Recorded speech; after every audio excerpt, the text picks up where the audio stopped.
what's up, y'all? Jay here, and doing another recast, but doing a Halloween version of it this time around. Instead of recasting a specific movie, gonna recast the main villain character from a few different Halloween movies, to kind of go with the times right now. So, as usual, I do have a guest with me to do it, and I'm going to introduce you to him. His name is Nolan. What's up, Nolan? All right. Nolan is more versed in the horror movie genre than me, so we're gonna see what we do here. But like I said, we have a few characters we're gonna be doing, and you will find them out as we go through. So I'm not gonna tell you ahead of time, but we have a good 6 characters we're gonna do. So we're gonna go ahead and get this started. All right. So the first character that we're going to be recasting is we're going to jump right in, and we're gonna go with Hannibal, played by Anthony Hopkins in the Silence of the Lamb movie. And he was in another one. What was the first one? Red Dragon, yeah.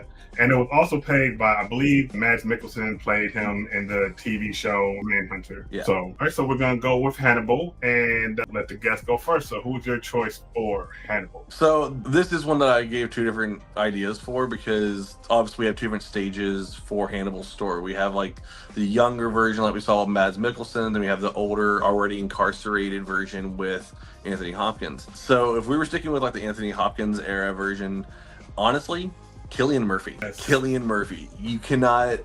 That dude would be phenomenal. Like, I don't know. That's my absolute pick for that era of him. However, if we're going with a slightly younger, and he would have to get some of the gray out of his beard, I think, nowadays, actually. But Ethan Hawke, the Black Phone. Yeah. So I think with that kind of thing, and then also like his older stuff with like Training Day and the Dead Poet Society, I think he would be able to not only be this very kind of charismatic character, but he would also be very intelligent, and he would be very human, which I think that would be a really nice touch to him. Okay, those are good ones. So for my first one, I have, now this person's kind of in the middle, and the reason I'm picking this person is because they're, to me, a character actor, a little bit more mainstream, but if somebody could pull it off in the way I think they could, I'm gonna go with Tom Hardy. Because he's at that age, he's probably like mid-40s now. I believe Silence of the Lamb, that would have been around the range that Anthony Hopkins was then. I think he could take that mentality and kind of run with it. He already has an accent also. I think that could lend well to that. The other person, and I just forgot this person's name, so give me 1 second. So I have Tom Hardy, and my other selection would be Cole Hauser. I don't know why, something about how he plays his role, very kind of stale, emotionless kind of. I could see him being a Hannibal type character. So those are my 2. I have Tom Hardy and have Cole Hauser. So now I'm going to say my piece as far as your 2 choices. Out of the 2 that you chose, you're right about Cillian Murphy, to be honest. Like, I like the Ethan Hawke aspect, but Cillian is just, I don't even have nothing bad to say against Cillian. Ethan Hawke, maybe just the fact that I think I would see Ethan Hawke a little bit too much with him playing the role positively. But yeah, Cillian, I don't have anything bad to say for Cillian. So out of those 2, I would keep Cillian, and I would bypass on Ethan. Okay, no, that's a very fair point. Like, Ethan Hawke, he's good. He's not Cillian Murphy, right? And yeah, no, I do agree with you on that one. And so now it'd be my turn to lay on yours, right? So I'm going to have to disagree with Tom Hardy. It's not his lack of acting chops. I think he could do that. I could think he could play a very similar character. But I don't think... There's not very many examples of him having a very talkative role that wasn't his normal accent. So, well, Anthony Hopkins is British, and, he has that... But he has a very posh accent, right? Tom Hardy is very Cockney, and it's very much a more gruff voice for somebody who's supposed to be as intelligent and charming as Hannibal Lecter was. Now, Cole Hauser, I'm not gonna lie, I had to look him up because I did not know his name, but I do know his face. For that out and about, it's not like Silence of the Lambs where he's behind bars for the entire movie, but if it's one of them like Red Dragon where he's out and about doing this thing, absolutely. I think that guy could do it well. He already kind of gives off that eerie charisma while also looking like he has nothing behind those eyes. Yeah, that's So for sure. Yeah, obviously I would still say Cillian Murphy, but of the four listed, I would say Cole Hauser's a solid number 2 option. Yeah. Okay. And honestly, like as soon as you said Killian, it just right away I was like, yeah. Oh, I agree with you. Cole will be a second to me. So I think we kind of probably don't have much back and forth to go on that one. I think it's going to be Cillian Murphy for Hannibal. So yeah, that's our Hannibal Lecter. As you can see here, it's going to be Cillian Murphy playing the role of Hannibal Lecter. Okay. Next, now this character has recently been cast in a manner of speaking. Candyman from the 1992 movie, who was originally played by the late great Tony Todd, and was in a way redone by Yahya Abdul-Mateen II and the 2021 Candyman reboot, I guess you could say. So, starting with that, since you went first last time, Nolan, I'll go first this time. This one was kind of, I had two choices, but I actually have one for this. I kind of narrowed it down. I'm going to go with Jonathan Majors for Candyman, but he has the acting chops.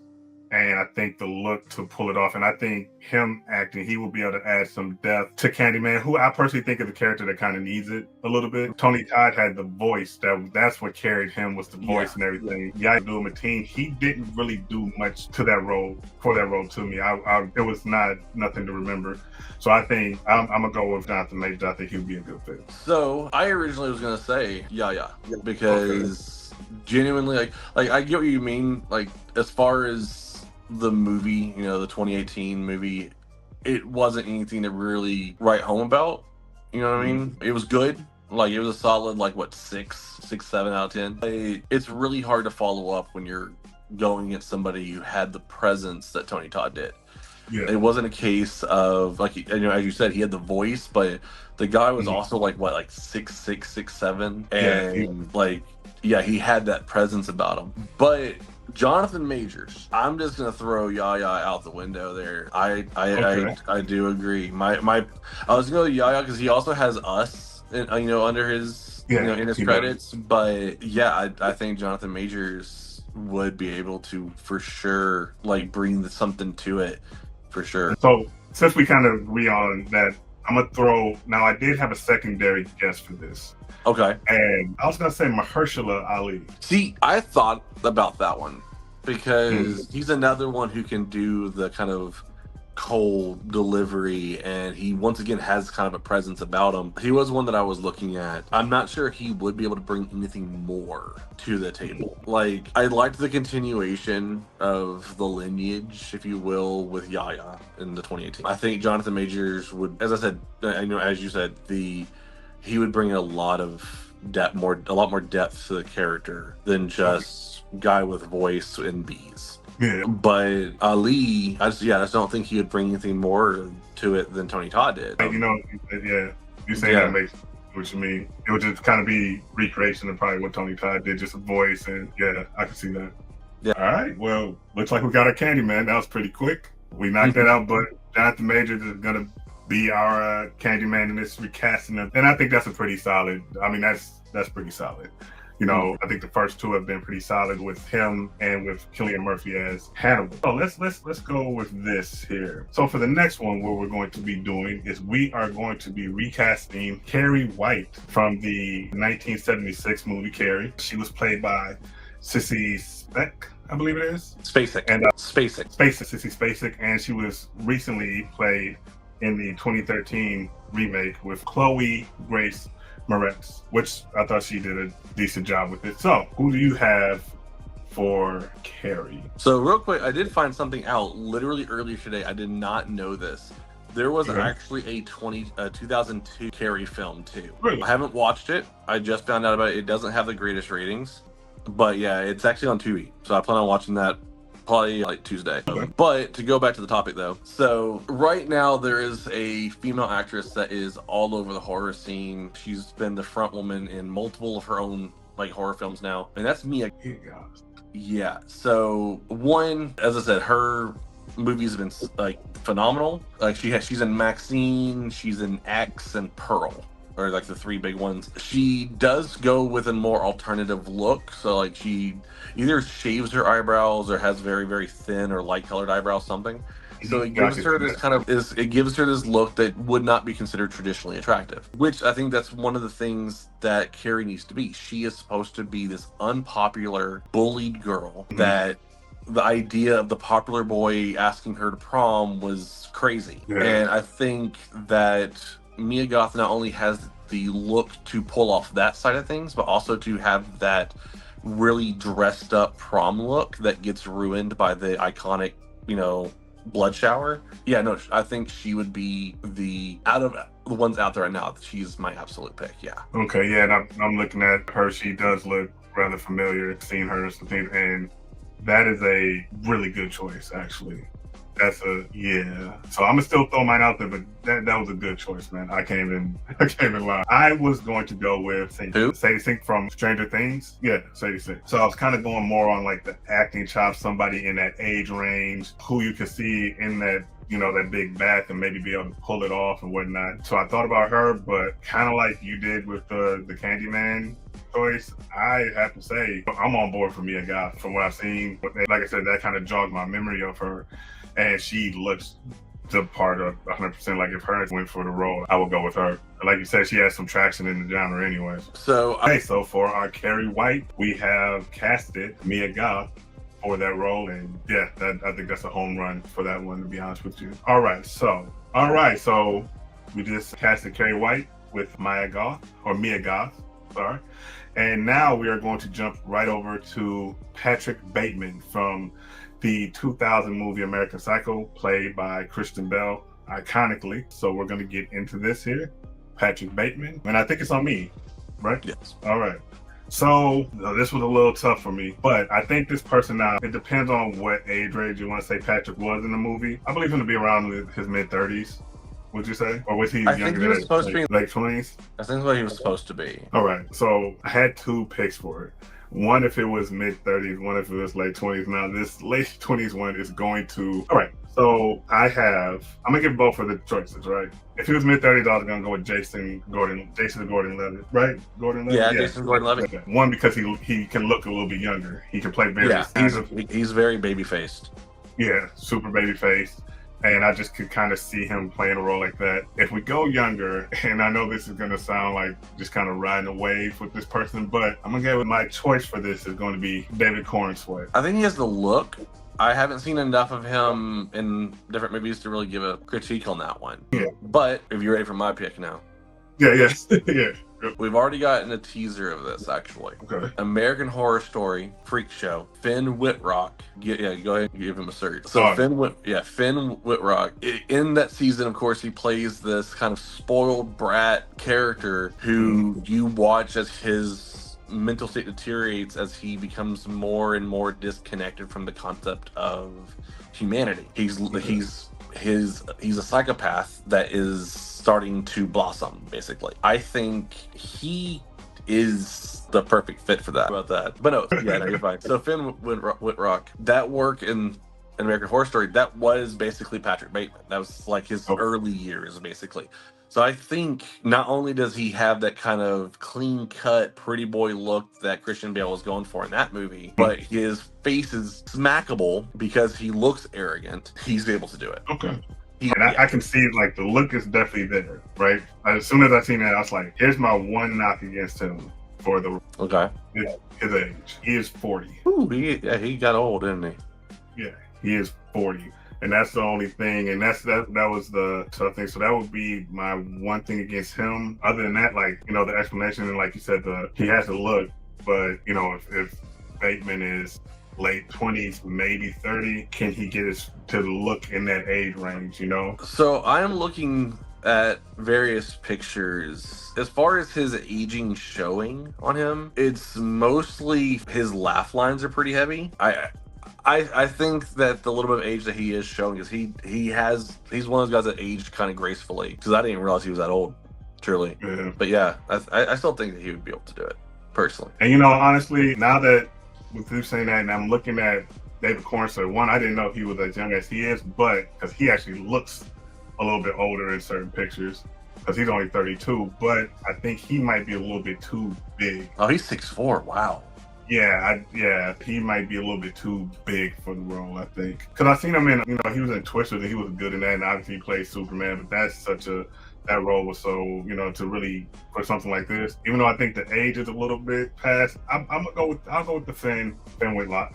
I'll go with something like just because he does have the look. I think that could fit. And who's to say that, you know, Norman Bates, you know, can't be, you know, around 32, 34, whatnot. It'd be a perfect fit. I think that's a good one. So I did just find something that I didn't realize. A piece of credit to the David Cornsweet idea. He was actually in the movie Pearl with Mia Goth. So he does have one of those kind of movies behind him already. Okay. Yeah, he already has a horror movie under his belt. So yeah. I'm going to check that out, actually. It's on HBO. Okay. I'm going to check it out. So I'm going to go this route with the next one since we picked Finn Whitlock as our Patrick Bateman. So we got that locked in. The next one, I think these next two are going to be, all right, let's get into it. We're going to do Freddy Krueger. Okay. Let's knock out Freddy Krueger. And I believe you go first this time. All right. So I'm letting you know right now, this is my, what was it called again? Remind me here. Yeah. Okay. So this is Override. Yeah. So there is only one person out there right now, I think, that could do a Freddy Krueger that is not only modern, but is true to the Robert Englund version. Okay. And that is David Howard Thornton. He's able to take a guy who was supposed to be a mime, right, and be so expressive that he's taken over the world. You know, you can't go to Spirit Halloween without seeing an entire section dedicated to the guy. And I think being able to do that is what would make a good Freddy. Because if you go back to, what was his name, the one who played the 2009 version, Healy. I forget his. Yeah, I think the problem that one had was the fact that it didn't really have the same vibe as the originals. Yeah. Right. Like the first Nightmare was, you know, creepy Jason or creepy Freddy and, you know, all that kind of stuff.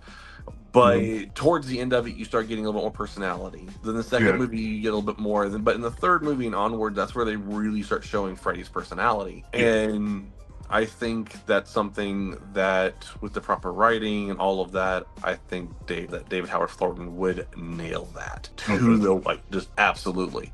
And he's already shown before that if they want to do the more kind of chill kill scenes, they can.